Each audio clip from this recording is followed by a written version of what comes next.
વલસાડમાં શ્રી ગૌરી ગણેશજીની 700થી વધુ પ્રતિમાઓનું ઔરંગા, વાંકી સહિતની નદીઓમાં રંગેચંગે વિસર્જન કરવામાં આવ્યું. વલસાડ સિટી, રૂરલ તથા ડુંગરી પોલીસ મથકમાં નોંધાયેલા 136થી વધુ મંડળો તથા વ્યક્તિગત રીતે સ્થાપિત કરાયેલી ગણેશજીની વિસર્જન યાત્રા સમયસર નીકળી હતી.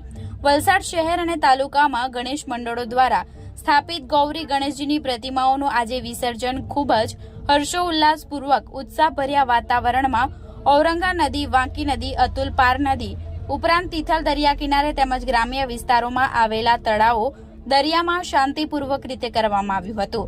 મોટાભાગના ગણેશ મંડળોએ બપોરે 1 વાગ્યા બાદ વિસર્જન યાત્રા શરૂ કરી હતી.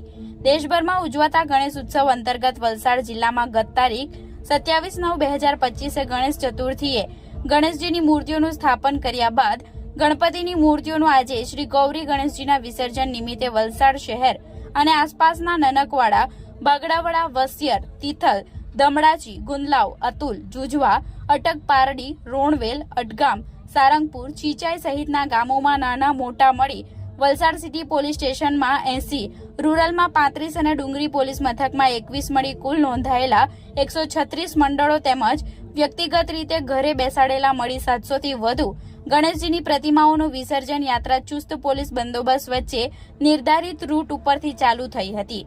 વિસર્જન યાત્રામાં ગણપતિ બાપ્પા મોર્યા, પૂરચ્યા વર્ષી લવકરિયા ના ગગનભેદી નારાઓ ગુંજી ઉઠતા વાતાવરણ ભક્તિમય બની ગયું હતું.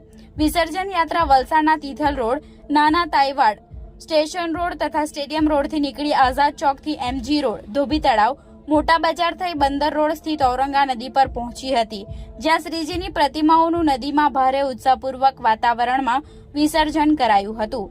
વલસાડ ઔરંગા નદીના કિનારે ભાગડા, ખુર્દ અને તરિયાવાડ વિસ્તારમાં સેવાભાવી તરવૈયા યુવાનો દ્વારા શ્રીજીની મૂર્તિઓનું શ્રદ્ધાપૂર્વક વિસર્જન કરવામાં આવ્યું હતું.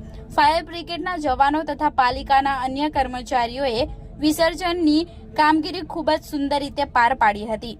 આ ઉપરાંત વસિયર કન્ટ્રી ક્લબ તથા સિવિલ હોસ્પિટલ નજીકની વાંકી નદી, દમડાચી, લીલાપોર, ઔરંગા નદી, ચીચાઈ, ગરગડિયા ખાડી, રોણવેલ તળાવ તથા મગોડ ડુંગરી અને તિથલ દરિયા કિનારે પણ કેટલી પ્રતિમાઓનું વિસર્જન કરાયું હતું.